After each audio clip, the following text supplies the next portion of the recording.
من الشيطان الرجيم. بسم الله الرحمن الرحيم. يا أيها الذين آمنوا لا تسألوا عن أشياء إن تبد لكم تسؤكم وإن تسألوا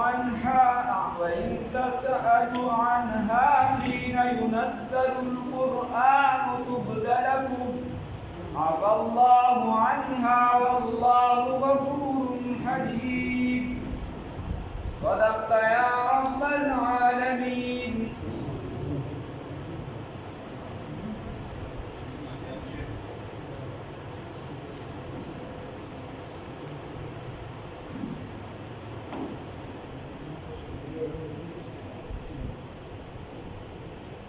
الله رب العزت مخکې د حرام او د حلال تذکره وکړه. اوس په دې ځای کې الله رب العزت فرمایي تا ته یو څو خبرې دي بنیادي خبره دا ده چې الله رب العزت دې ځای کې فرمایي اے ایماندارو تاسو د هغه څیزونو باره کې تپوس مه کوئ یا د بعضو څیزونو تپوس مه کوئ ان تبد لکم تسؤکم که چېرته وویلي شي دغه تاسو ته ښکاره کړي شي تاسو ته نو تاسو دا بیا بد ګڼئ وان تسألوا عنها حین او که چېرته تاسو سوال کوئ د هغه نه په هغه وخت یا د هغه نه ينزل القرآن چې کله نازلېږي قرآن تبد لکم نو ښکاره به کړي شي تاسو ته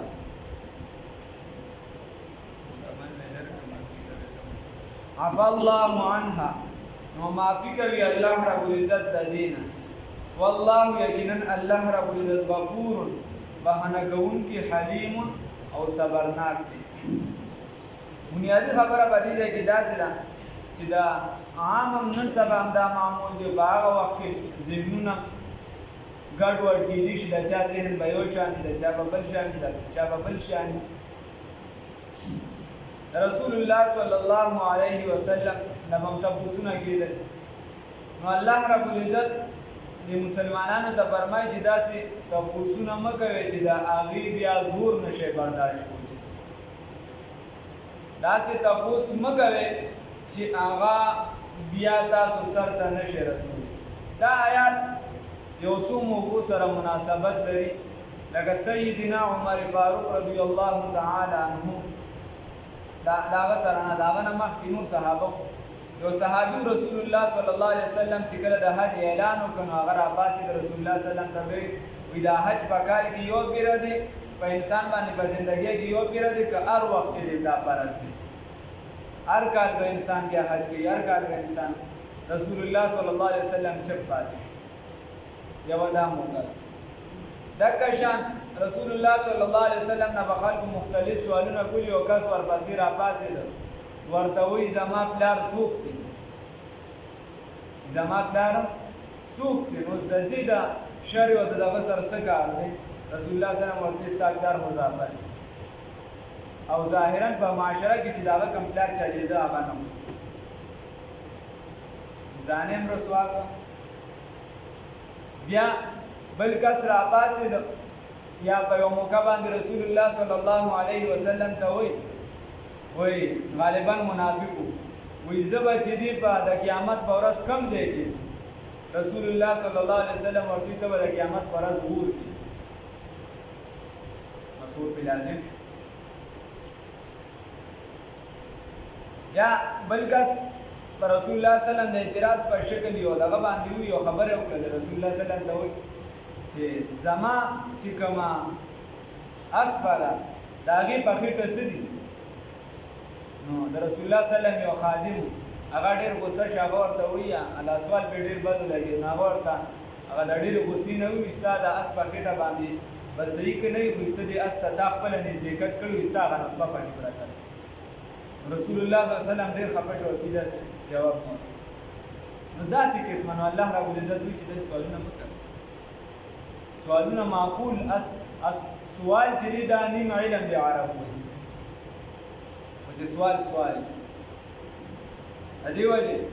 رسول الله صلی الله علیه وسلم ته چې اجازه سے سوال وړاندې کړ چې دا وشي نو دا پیدا وشي دا په دې رسول الله صلی الله علیه وسلم ډیر زیات غوسه کېده. سیدنا عمر فاروق رضی الله تعالی عنہ ته چې چا سوال لوړ نو تاسو به دی ورته وی دا واقعي چې تکما کې دا ته چې زمانہ کم تاسو کې دا خبره تاسو سره شوې ده دا کار شوی نو هغه چې ورته وی او نو بیا به کبار صحابه لوی صحابه راغونډ کړو ایته به مسله وړاندې کړه چې خبره داسې ده څه مسله به پس بیا به عمر فاروق رضی الله تعالی عنہ مطابق یو فتوا ورکړه او چې کله هغه وی چې دا خو تاسو شوی نه ده خو زما ذهن دا وایي چې ته داسې شون بیا به داسې او که داسې شون بیا به صحیح لګه کدا مسله چرته رااله عمر رضی الله عنه ورته یو مسله راغلی نه ده او ته د ځان نه مسله راوباسې تاسو یې کو نه به د خلکو مخ کې ښه شرمنده کولی شه د دې وجې یو څو قسمه سوالونه دا په شریعت کې بند یو دا چې تا په ذهن کې سوال ساتلی چې یاره زه به د پلانکي کس څنګه بندوم دا په شریعت کې بند یا د تقدیر متعلق سوالونه په هغې کې عمیق سوالونه هغه ټول ځکه هغه راځي د خدای پاک په ذات باندې بیا نو په دې کې سوالونه چې دي دا بند امام ابو یوسف رحمت الله علیه دربار ته راغی او قاضي ابو یوسف چې کله راغی نو هارون رشید په دربار کې د دوه لوی خلکو چې د مناظره او بحث شروع په څه باندې د تقدیر په مسله باندې هغه ته وایي چې هارون رشید ورته قاضي ابو یوسف چې دوی سره د امام صاحب شاګرد وو شل زره وي ما صرف موضوعي حدیث یاد کړی موضوعي دي ته چې منګړ دي چې تا ما بل جوړ کړی د ځان وي دا مې صرف د دې لپاره یاد کړی چې ما ته کله خبره وشي چې ما ته دا پته لګي چې دا د رسول الله صلی الله علیه وسلم خبره ده او دا چې د ځان جوړ کړی دوی قرباني ورکړي وي خیر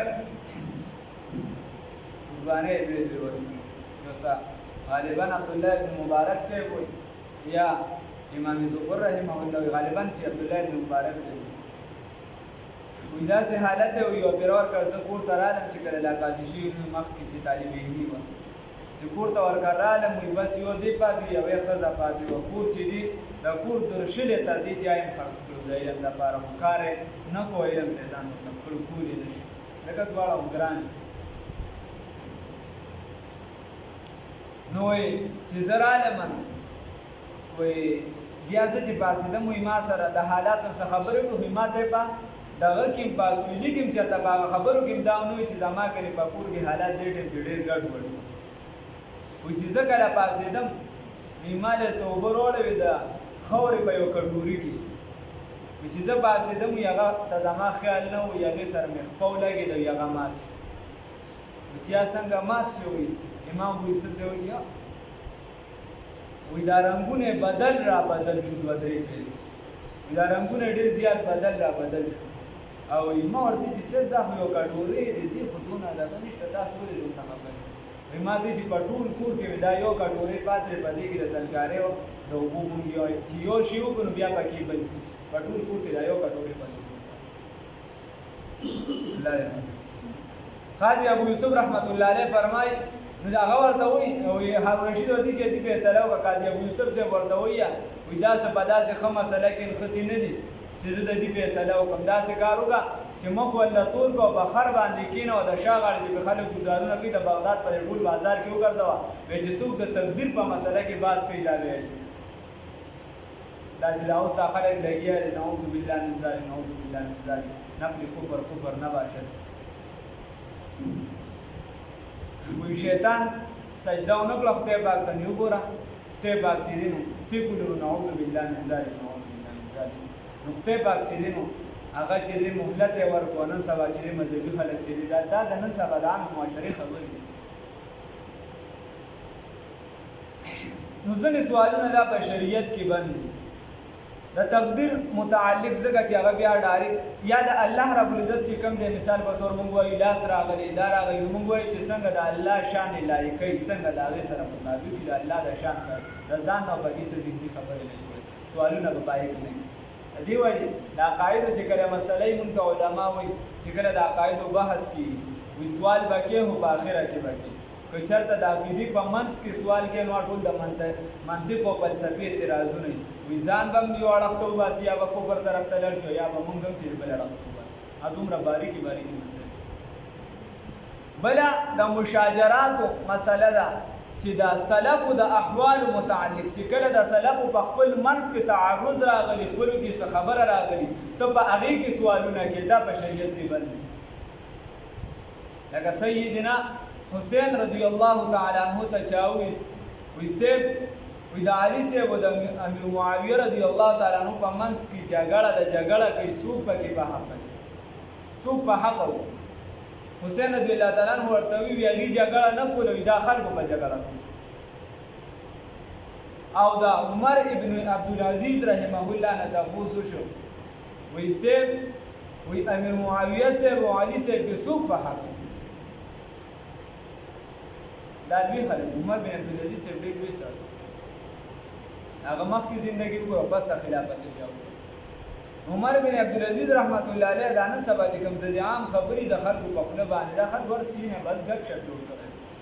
عمر هغه د وخت لوی سړی عمر بن عبدالعزیز یوازې دا نه هغه د وخت مجدد هم دی مجدد دی عمر بن عبدالعزیز په هغه باندې اتفاق دی د علماو چې دی مجدد تېر شوی دی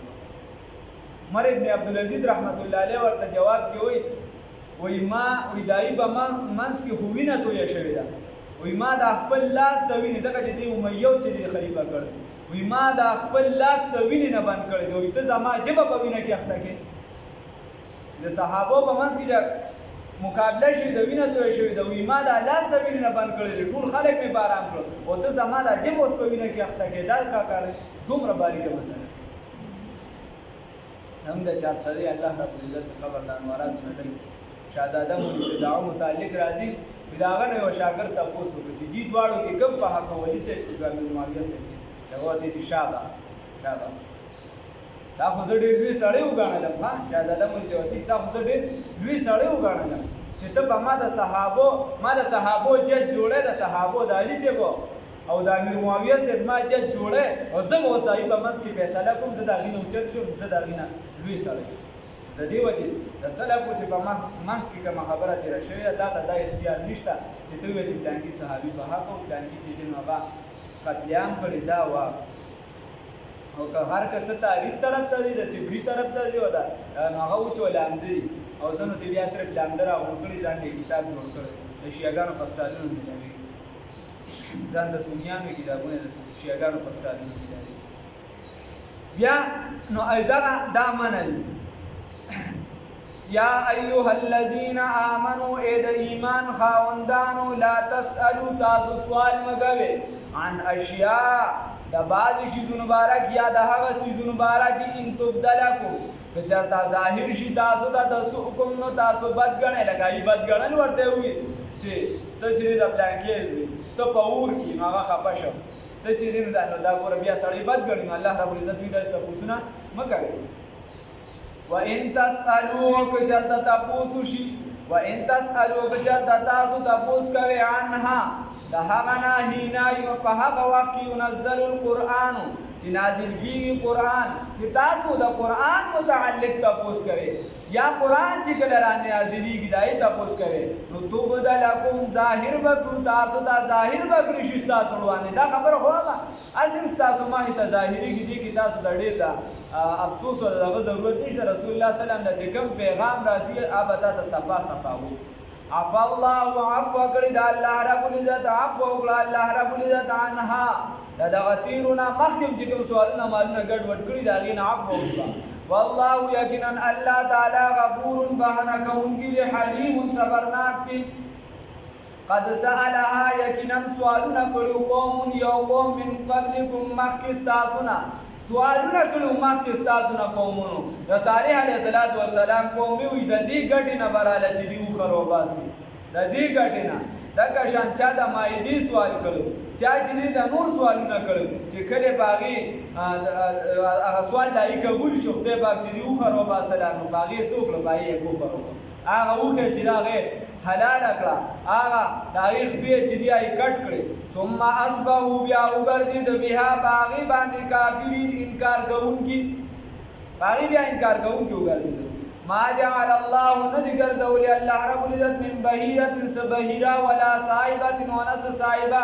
ولا وسیلت ونس وسیلہ ولا حام ونس حام ولكن الذين لكنها كسان كفروا كافران يفترون افتراء كبي على الله بالله رب العزت باندې جوړول کوي بالله رب العزت باندې الكذب دروغ لرا واكثرهم واكثر د دوی لا يعقلون نه پويږي خبره ده الله رب العزت وایي چې الله نه دی ګرځولې سبحیرا صاحبہ وسیله دا په عربو کې رواجونو مخکې تیر شو د هغې تفصیل دی ما دا سویلي چې سم رواج او غلط رواج برابر نه دي مخکې سبق کې پروني کې تیر شوي نو په هغې کې څه غلط رواجونو هغې کې یو چې و بحیره دا د دې متعلق هو دا مفسرینو بلا د دې ټولو اقوال چې دا څلور شیزونه څه ته وایي یو وایي دې ته وایي بلې دې ته خو چې د عربو کوم مفسرینو د دې تشریح کړې ده د دې ټیمه مو د هغه ټیم نه لږه معتبره ده د دې سره ځکه چې یې به دغه معاشره بوي من بحیرة بحیره بحیره دا ویلی شي دا به چې کله د دې اوښه وه چې کومه عام د هغه د مفسرینو تشریح کړې ده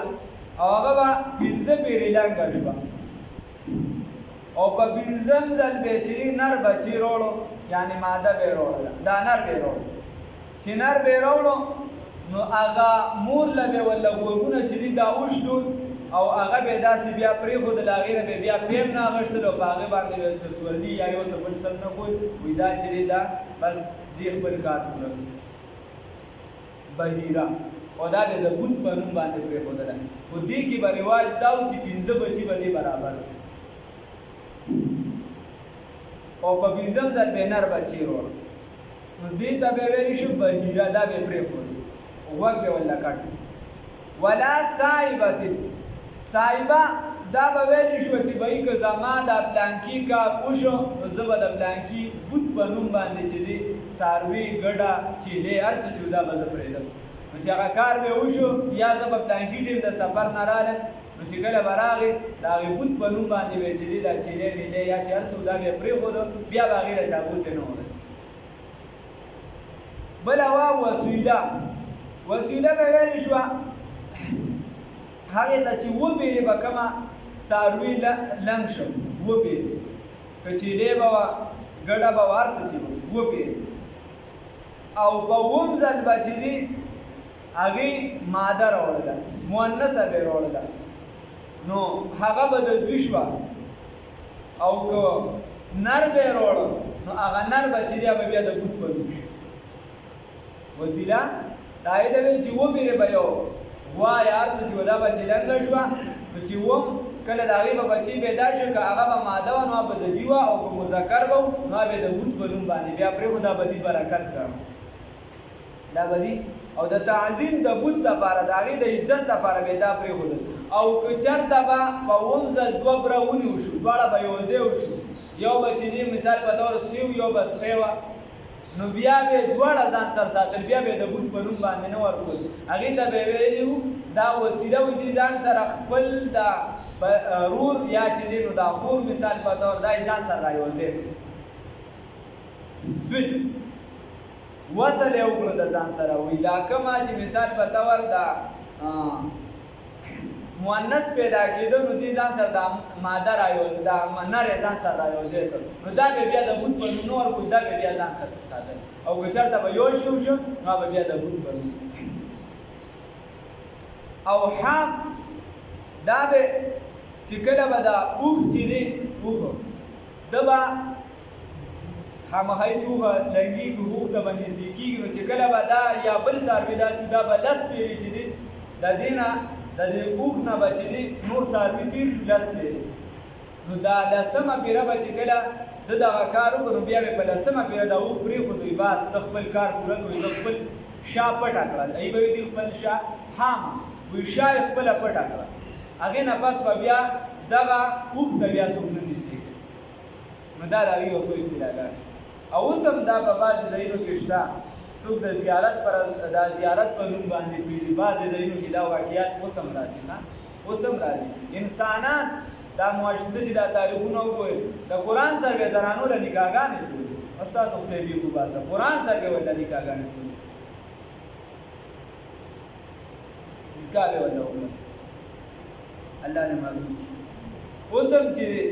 په بعض ځایونو کې داسې هغه راځي او اوس الله نه معلوم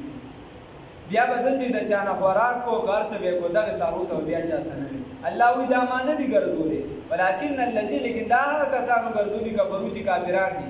یا دا نه سبا چې کوم لکه مثال په تور په کورونو کې خلکو د ځان خپل خدمونه په ذهنونو کې جوړ کړي دا خدای نه دي مقرر کړو خلکو خپل جوړ کړي چې دا د خیر ختم دی دا د دې شي ختم دی دا د پلانګي شي ختم دی دا خلکو خپل ذهنونه دي په شریعت کې را لاندې کړی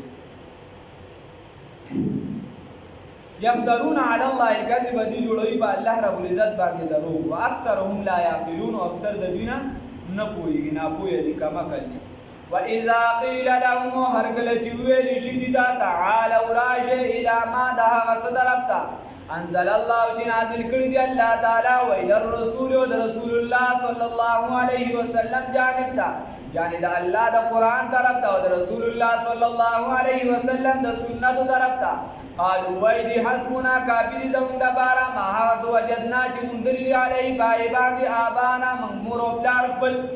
اولو کان اگر به آباهم مور بلار د دی لا يعلمون چې نه پوهېدو نقلا شیئا په هیڅ باندې ولا يهتدون ولا هدایت یبتو عقلا اغي په هیڅ باندې نه پوهې نه په نقل چې د بل نه د مذهب را نقل کړی نه په داسې ځای کې چې یو انسان اوسېږي چې د سره یو مذهب نه رسېدلی نو دوی به بیا په عقل باندې د خدای توحید چې دا معلوم په هیڅ باندې نو عقلا هم نه پوهېدو نقلا هم نه پوهېدل خبره ده الله رب العزت وی چې کله دې ته ویل شي چې د الله جانب ته د رسول الله صلی الله علیه وسلم طرف ته او د رسول الله صلی الله علیه وسلم طرف ته راشي دی وای چې من خپل پلاران په سبا باندې مونږ دي موږ پاږي وګوره تقلید هم په دوه قسمه دي چې ته د چا تابعداري کې په دوه قسمه را خلکو ځان له دا دلیل ګرځولي دي د هغه کسانو خلاف چې څوک د امام شافعي سره تابعداري کوي څوک د امام ابو حنیفه سره تابعداري کوي څوک د مالک سے بیا د سفیان ثوری او وغیرہ لګ لګ مسالک دي هغه تابعداري کوي نو دا ځان له دلیل ګرځولي دای خلاف وي ګوره ته په ګوره تقلید نه معنا کړي موږ وایي او معنا کړي دا خو د تقلیدي مضمون نه معنا کړي ته په بل ځای کې فرمای فاسالو اهل الذکر ان کنتم لا تعلمون که چېرته تاسو نه پوهېږئ به چې باره کې تیر شوي چې کوم کسان پوهېږي د هغې نه تپوس یا الله رب العزت وایي واتبع سبیل من اناب الی زما طرف ته راشه د هغه چا تابعداري وکړه چې څوک زما طرف ته راغلي د هغې تابعداري وکړه اناب الی انابت یې کړې زما طرف ته رجوع یې کړې زما طرف ته نو موږ وایو بل ځای کې الله رب العزت فرمایي چې دا بچي چې د پلار په نقش قدم باندې لاړ او د هغې په شان په اعمالو په نیکۍ کې دغه د پلار نقش قدم راټینګ کړو نو پلار ته بې پاکېدو مه کوو نه ثواب میلاوي نو ګوره د پلار په لار باندې دا دی روان نو موږ وایو لاره سمه او غلطه ده لاره سمه او غلطه ده نو ګو څوک د امام تابعداري وکړي نو هغه د څه دپاره کوي هغه باندې اعتماد د رسول الله صلی الله علیه وسلم سنتو طرف ته ځان چې رسول غواړي بیا خو صحیح ده او که څوک د داسې کس تابعداري وکړي چې هغه محض جاهل هغه په ګډو وډو سره نو دغه تابعداري دا بیا ناروا ده او هر چې تقلید دي نو امام د رسول الله صلی الله علیه وسلم نه معاذ سے جدا کیږي یو څو تاسو ورته یا معاذ وی ته چې لړ شي یمن ته په چا به فیصلې کوي ورته په قرآن وی بیا به پسې فیصلې کوي که پای کې چې څوک نو مونږ وی پر د رسول الله سلام په د سنتو باندې په حدیثو باندې وی که چېرته په سنتو کې څه پیدا نه کړو ګوره رسول الله صلی الله علیه وسلم ورته زمونږ دا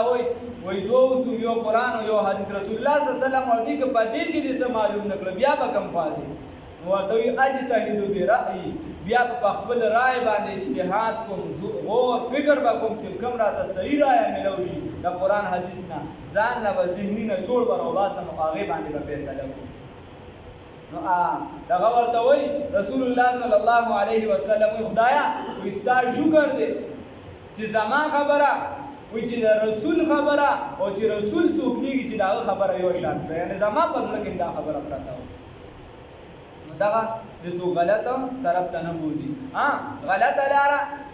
چې پلار دې خونریزي کول او تم خونریزي کې پلار دې ظلم کو تم ظلم کې پلار دې بیره والا تم وې پلار دې د بل حق او تم وې بیا دا غلطه ده. پلار دې جوماتونه جوړول ته جوړې د نیکۍ کار دی. پلار دې چې